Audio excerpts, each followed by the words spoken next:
My dear friends, मैं Vijay Bahadur Srivastava MSc Finserv के निवेश की पाठशाला में आपका स्वागत करता हूं। आज हम बात करेंगे इक्विटी ओरिएंटेड म्यूचुअल फंड पर लगने वाले टैक्स के बारे में।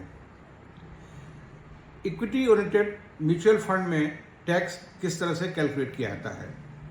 सबसे पहली बात, इक्विटी ओरिएंटेड म्यूचुअल फंड में एक्रूवल ऑफ ग्रोथ पर कोई टैक्स नहीं लगता।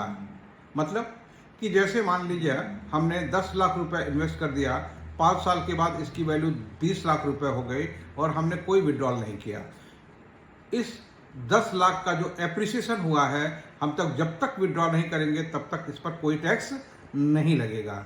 जबकि इसकी विपरीत बैंक में क्या होता है कि एफडी पर जैसे जैसे इंटरेस्ट क्वार्टरली एक्रूड होता रहता है, साथ साथ टैक्स कटता रहता है। हम पैसा विड्रॉ करें या ना करें, हमारा टैक्स लग जाता है। दूसरी बात, अब हम एक एग्जाम्पल से समझते हैं कि टैक्स किस तरह से कैलकुलेट किया जाएगा। मान लीजिए कि हम 1 लाख रुपए म्यूचुअल फंड में इन्वेस्ट कर दिए, 5 साल के बाद उसकी वैल्यू हो गई 2 लाख रुपए।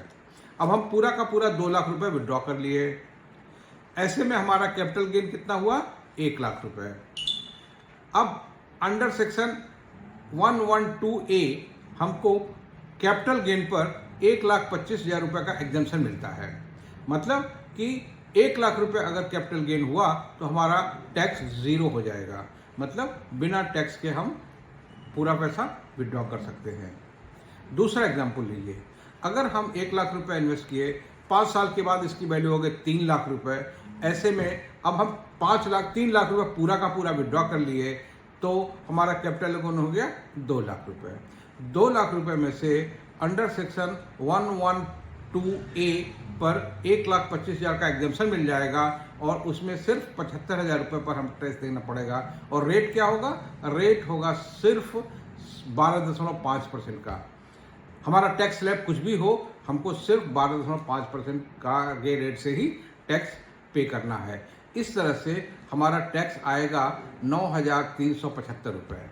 जबकि यही 2 लाख का गेन अगर हमको बैंक एफडी में होता तो हमको मिनिमम 10% के हिसाब से 20,000 टैक्स देना पड़ता है।